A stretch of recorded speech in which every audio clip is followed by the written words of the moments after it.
બાતમી મળેલ હતી કે એક વ્યક્તિ જે છે એ પોતે જે છે પંજાબથી આવીને અહીંયા જે છે માદક પદાર્થ જે હેરોઇન છે એમનું અહીંયા આવીને સપ્લાય અને વેચાણ કરે છે.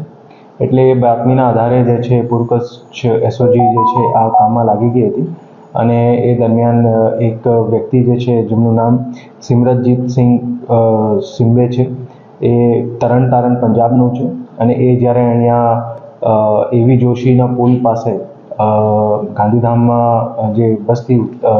આવતો હતો ત્યારે જે છે એમને પાસેથી હેરોઇનનો જે છે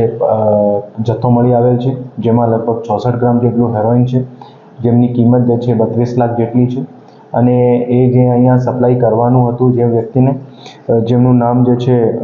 નીરજ પંડિત તિવારી છે અને એની સાથે સાથે જે માલ જ્યાંથી એ લાવ્યું હતું, જે તરણતારણથી જે એમને સપ્લાય કર્યું હતું એ રાહુલ, એ ત્રણેયના જે છે આ ગુનામાં સંડોવણી ખુલી છે. એટલે અત્યારે જે છે પોલીસ દ્વારા સિમરનજીતસિંહને જે છે ધરપકડ કરીને આગળની કાયદેસર કાર્યવાહી કરવામાં આવેલી છે અને NDPS હેઠળ ગુનો નોંધવામાં આવ્યો છે.